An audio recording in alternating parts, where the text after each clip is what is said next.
Welcome to Peace, Love, Liberty Radio, online at fppradio.com. So I noticed to myself in my mind a few minutes ago that I have not mentioned my diet in a while. And I just want to give an update real quick on that. Like, I'm not going to go into detail about what I've eaten or the spreadsheet that I have where I keep track and all of this, and I could go back, and there's only one day where I forgot to write down what I ate. But other than that, over the last 91 days, I could tell you everything that I've had to eat. So I'm not going to, get into this is what I ate on May 30th, or this is what I ate on February whatever. But just a quick update. Today is the 91st day. I have lost 55 pounds, and that works out to be approximately 0.61 pounds per day.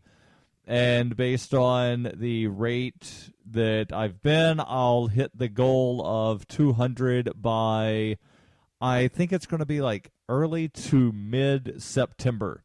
So I'm happy with the progress that I've made, and I'm hoping to, continue forward and not wind up hitting a wall. And there have been, a couple of weeks where it did sort of seem that I hit a wall where I bounced within the same sort of 2-pound range for about 4 or 5 days, and then I would all of a sudden drop 3 pounds. And that happened for a couple of weeks, and that was basically between 265 to about 260. And this morning I was 254. So, again, that's 55 pounds since I officially started on March 20th, and over 63 pounds. I think almost 64 and a half since I weighed myself at my heaviest at the end of February. So, I'm not where I wanted to be. Like, when I started, because I had heard Penn Jillette talking about, he lost 70 pounds in 90 days or 80 pounds or something, I was like, all right, well, I'm going to try to lose 100. And obviously, I don't have the personal nutritionist with me every day. And, I sort of gave up on that goal fairly early after I realized, I'm not going to do that. But I'm still doing, a paleo-pescatarian sort of diet thing. And if you see me at PorkFest next week, you will notice that I'm a lot thinner than I have been in a long time. So, now, let's get into some of the news. And there's a lot of news that happened yesterday. And I could talk pretty much the entire show about what I was doing yesterday in federal court. And before you start to get worried, no, I was not a defendant in federal court. I was there to observe oral arguments for a case that was brought at my request. The case is officially Libertarian Party of New Hampshire versus William Gardner. William Gardner is the Secretary of State for the state of New Hampshire. He's been Secretary of State longer than I've been alive, and for the last 30 years he's been elected without opposition. And I wanted to run against Bill Gardner for Secretary of State last year, but because of the way New Hampshire elects their Secretary of State, it's not a position that is elected by the people directly in election. Neither is state treasurer. Both of those are elected by the New Hampshire legislature, which is referred to as the General Court. So you've got 424 men and women who decide who the Secretary of State is going to be, and the only way you can run is to convince one of these 424 men or women to nominate you. And, well, I thought I had someone that was going to make that nomination. I was trying to line up someone to second said nomination, and the person that was going to make the nomination told me at the beginning of the day, on the day that this stuff happened, that he was not going to do that. So I wound up not being able to challenge Bill Gardner. So again, for the 30th consecutive year, that's like 15 or 16 consecutive elections, he was unopposed and elected with a single vote cast by the clerk because there was no opposition. So I was there. There was a new law that got passed last year saying that when a political party tries to get on the ballot in New Hampshire, if they do the party petition, then they cannot collect signatures before January 1st of the election year. The party petition in New Hampshire has only been used twice, both times by the Libertarian Party. Both times it took the party nearly a full calendar year to collect all of the petitions that were required. So this new law would be a severe burden by shortening that period to a minimum, or rather a maximum of 7 months. And in reality, you would actually have about 5.5 months because it is so cold in January and February that, yes, you could, that there is in the presidential election year, I will concede, in presidential election year, there is the presidential primary in January. But two things. One, it's really cold, and it makes standing in the cold for long periods of time rather difficult. And two, because it is cold, people don't want to be bothered with somebody standing there trying to have a conversation. They will walk right past you, so trying to collect signatures at the polling place for the presidential primary, yes, it's possible, but it's difficult because people want to get in, get out, and go somewhere warm. So the state and the Republican Party, which is attempting to intervene, their motion to intervene was rejected, but they filed amicus, and for some weird reason, they were able to make oral arguments. They're saying, well, you've done it in the past, just do it again in the future and pay everybody that you paid last time to come do it during the election year and be done with it. It's not a problem. And if you think that's a problem, our governor candidate had to spend $1 million to win their primary. So you should have to spend $1 million to get your candidates on the ballot too. Although they didn't actually say that, but that's the argument that they were, in essence, making. But there were actually a couple of free speech court decisions that came out of the U.S. Supreme Court yesterday. One of those cases was actually mentioned by the judge in the Libertarian Party case yesterday because the case, let me pull up some information on this one. It was Reed v. Gilbert, Arizona, where it had to do with a sign ordinance. And I'll give a little bit more info on that when we come back on Peace, Love, Liberty Radio. And don't forget, all next week, I will be at PorkFest. And if you're there, I'll be broadcasting, or rather recording live in front of a studio audience. Stay tuned, I'll be right back.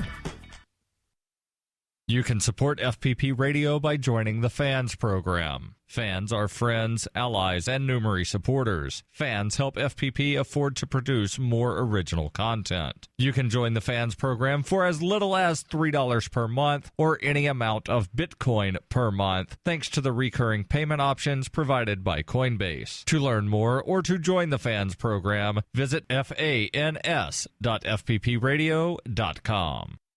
Hey, this is Michael Dean from the Freedom Fiends radio show. I've been working with computer programmer Derek Slopey to create Fiend Phone. I'm using Fiend Phone right now to talk with and record one of my co-hosts in real time. Take it, Davi. Hey, this is Davi Barker, and I'm 1,000 miles away from Michael, but we sound like we're in the same room. We sure do, Davi. So, Davi, please tell the nice people more about Fiend Phone. Fiend Phone is free, open-source software that opens up a global world of possibilities for collaborative, high-quality remote voice media production, and I'm digging it. People can try the Windows beta version of PhonePhone right now at PhonePhone.com. But we're also raising money to vastly improve PhonePhone and vastly improve independent talk media worldwide. So go to PhonePhone.com to help out. Who will build the audio roads? We will, with your help.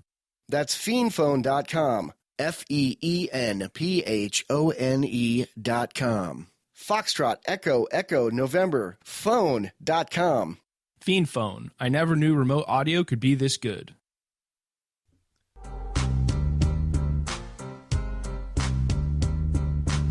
Welcome back to Peace, Love, Liberty Radio, online at fppradio.com. So the Reed v. Gilbert, Arizona case has to do with a sign ordinance. And you might be thinking, what do signs have to do with elections? Well, the obvious answer is political signs, but secondarily, and I'll get into this as I read the article from Ballot Access News, and it's just a couple of paragraphs, and it's not any legalese sort of stuff, so don't worry, you're not going to get confused, or at least if you do, it's not going to be too bad, and I will try to explain this as simply as I can.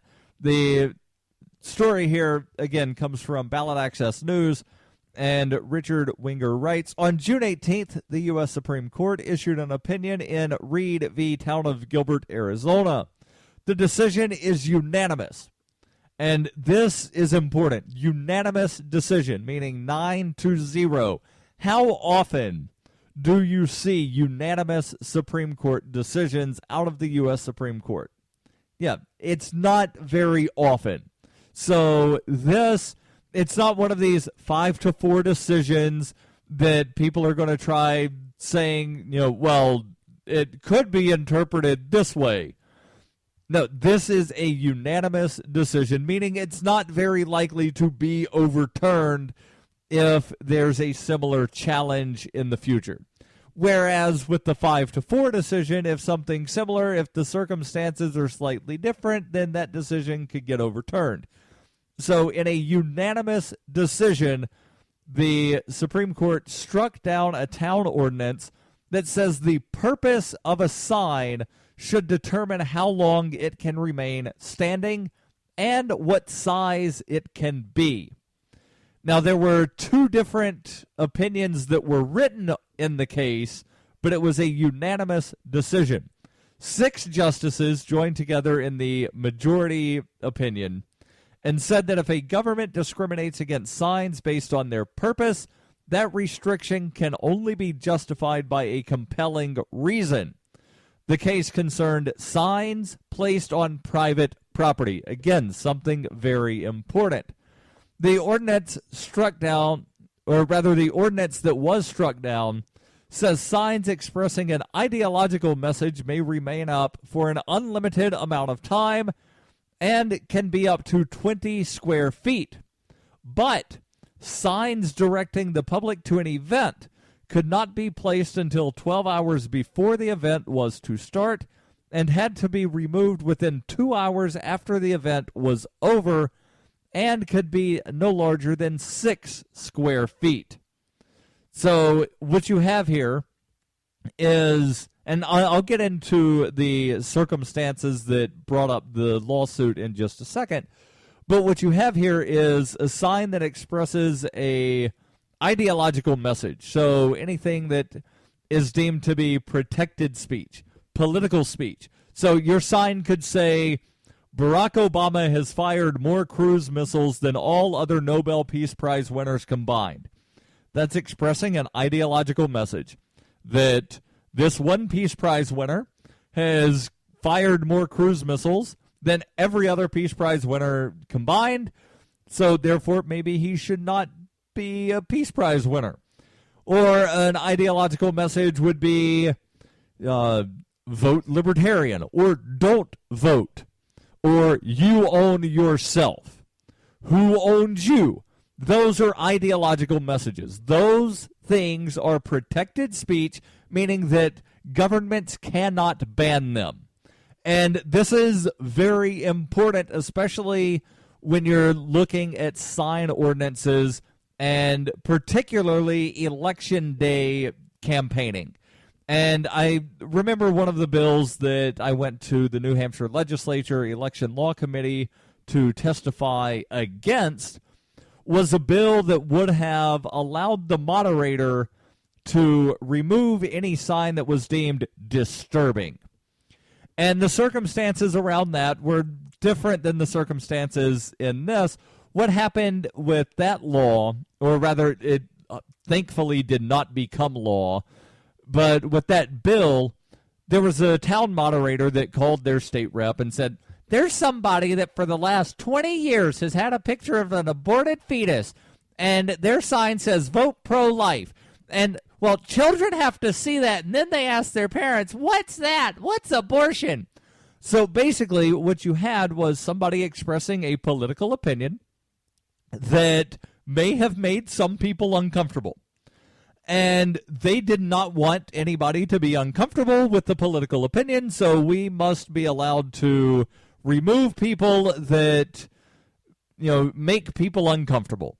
If something is objectionable, we need to remove it. And thankfully, the legislature decided to not adopt this. And I forget who it was. It might have been somebody from the ACLU that came to testify and said, hey, listen, political speech is protected speech. There is a boatload of court precedent saying that you cannot prohibit protected speech. That's why it's considered protected speech, meaning you can't touch it. Doesn't matter that it might make you uncomfortable. It's protected. Now, the circumstances here, or I don't think I finished making the comparison. So anything that proclaims an ideological message, you can have that be up to 20 feet, or rather 20 square feet, and it can stay there as long as you want it to. If you've got an event going on, then you can't have a sign that's more than 6 square feet, and the sign can't be there for more than 12 hours before the event begins or more than 2 hours after the event ends. So if you've got even if it's a political rally, if it's directing people to the event, you can't put it up for more than 12 hours before, and it's got to be gone by 2 hours after. So the content of the speech determines the length of time that the sign can be up based on the ordinance that was in Gilbert, Arizona. Court struck that down. So let me give some background on what caused this case in the first place. The case had been filed by a church that does not have its own building and therefore has to move around from building to building every week. Therefore, the church depends on signage telling passersby where the church is meeting. The church had been fined for putting up signs earlier than the town's restriction allowed, meaning they put the sign up before 12 hours before they were scheduled to meet. And it would make sense. If you're meeting, let's say, at 10 o'clock in the morning, you don't want to have to put your signs up at 10 o'clock at night on Saturday when everybody's going to bed and hope that they see them when they're driving around in the morning trying to figure out where's church today. And I don't know what time they would put the signs up, but one would think they would put them up about a full day ahead of time. That way anybody that just happened to be out and about would know where the church is going to meet the next day. And there's a little bit more on this and how it might wind up applying to voting. And I realize not everybody that listens to the show votes, but just bear with me for the rest of this. And then there's another free speech case that I want to get into. This is Peace, Love, Liberty Radio. The Doublespeak Dictionary by Leslie Starr O'Hara satirizes the marked difference between the ideal of we the people and the reality of we the elite, while offering an insightful glimpse into the clockworks of the totalitarian mind. Ever irreverent, but never irrelevant, the Doublespeak Dictionary serves as a subversive and humorous, but timely reminder that the emperor has no clothes. The Doublespeak Dictionary is available from Amazon.com and all major bookstores. ExpressCoin is the best choice for buying Bitcoin, Litecoin, Dogecoin, and more. ExpressCoin prides themselves on their customer service, so much so that the back end on the website should allow them to be even more focused on your needs. Get your cryptocurrencies with money order, check, wire transfer, or cash deposit. Get started at expresscoin.fppradio.com. That's expresscoin.fppradio.com.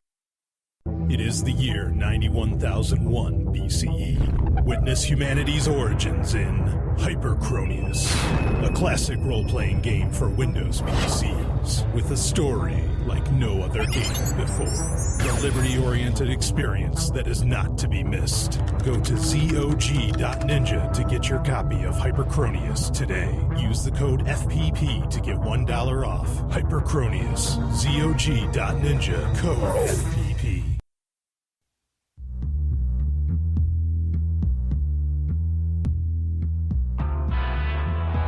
Welcome back to Peace, Love, Liberty Radio, online at fppradio.com.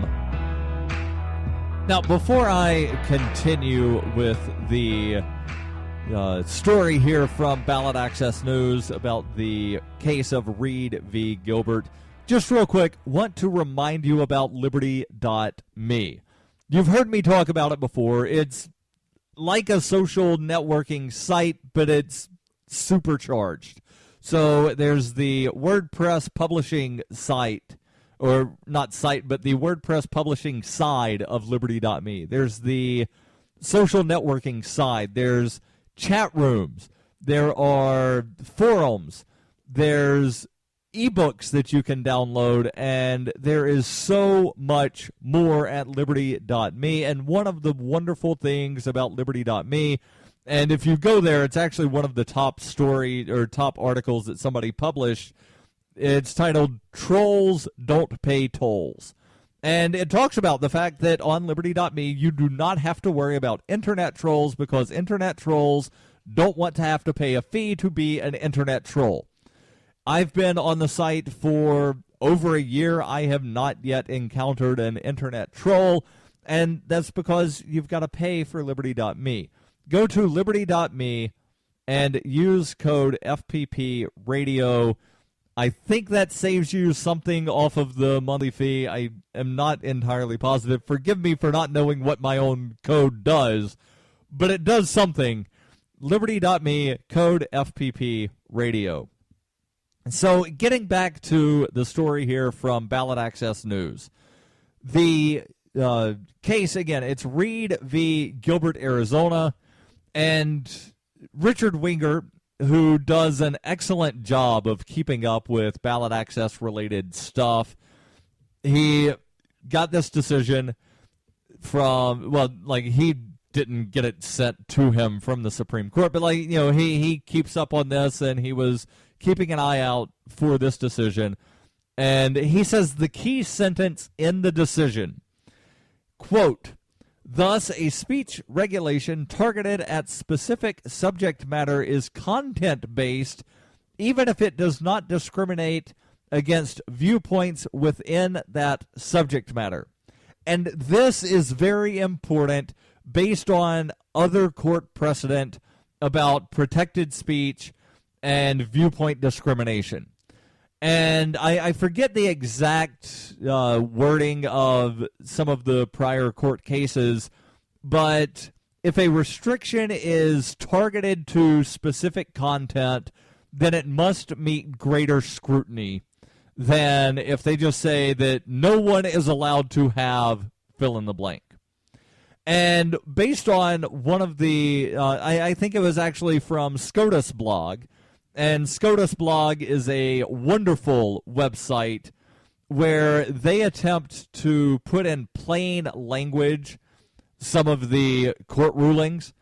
And I was on SCOTUS blog earlier trying to find some plain language because I had asked in one of the groups that I'm in on Facebook, I said, hey, now that the Supreme Court has made this decision, who wants to challenge the sign ordinance in Keene? And the reason I asked that is because the city of Keene has a very restrictive sign ordinance to where signs for businesses can't be over a certain size. If they're permanent, then one set of criteria. If they're temporary, something else.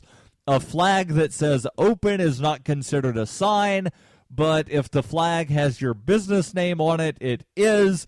You can have a sign in the window as long as it's not over a certain size and this and that. And if you want a sign on the building, then it can't be over a certain size and you've got to get special permits and permission and everything else. So let me just read briefly from SCOTUS blog about Reed v. Gilbert, Arizona. The Thomas opinion, and Justice Thomas was the one that wrote the majority opinion. The Thomas opinion, and again, it was unanimous, 9-0, but there were two opinions. There was the 6-judge opinion, and then the three other judges had a concurrent opinion that I'll touch on briefly. The Thomas opinion in the public sign case was based upon a brand new theory that whenever a law addresses different forms of public expression and treats them differently, it is a form of regulation of the message in each mode, which amounts to discrimination in violation of the First Amendment. Moreover, the theory requires that such differing treatment be judged by strict scrutiny, the most demanding constitutional test. And strict scrutiny is a legal term created by the Supreme Court. And when I say created by the Supreme Court, the term comes from previous Supreme Court rulings where they talk about the varying levels of scrutiny that different things have to meet. And strict scrutiny is the most demanding basis, meaning that there has to be more justification, something beyond just simple rationale or what is deemed to be reasonable.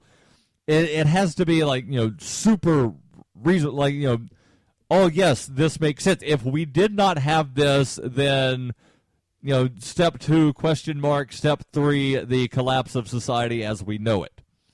The SCOTUS blog continues, the other 3 justices did not dissent, but separate opinions, one by Kagan and one by Breyer, read almost as if they were dissenting opinions, complaining that the Thomas formulation of discrimination in message was so sweeping, quote, that very few public sign laws at any government level were likely to survive that analysis. And this is why I think that every sign ordinance anywhere in the country should be challenged and use the Reed v. Gilbert case basically as precedent to throw them out. Richard Winger over at Ballot Access News continues. He says, logically, the principles set forth in this decision ought to apply to restrictions on write-in voting. States that ban write-in voting are in effect saying that the content of a voter's vote determines whether or not it can be expressed. A vote in a public election is an expression of the voter's views. States that have banned write-in votes are letting some views be expressed and not letting others be expressed. The decision may also help the Libertarian Party and the Green Party win their pending lawsuit against Arizona voter registration forms, which makes it more difficult for voters to register into those parties, even though they are both already ballot qualified. So in Arizona, you can get ballot qualified by voter registration or by meeting a vote threshold. Both the Libertarians and the Greens are meeting that. I forget through which method, but for the voter registration thing, on the voter registration form, there's Republican, Democrat, other, and there's a blank. and you can write whatever it is in that blank. And, well, the state is saying, well, it's simple for somebody just to write in Libertarian or Green, even though other courts have held that requiring people to use the write-in as a form of, running as a candidate is severe and restrictive. Hopefully the LP and the Greens win that case. Not getting into the other case because, well, I'm out of time.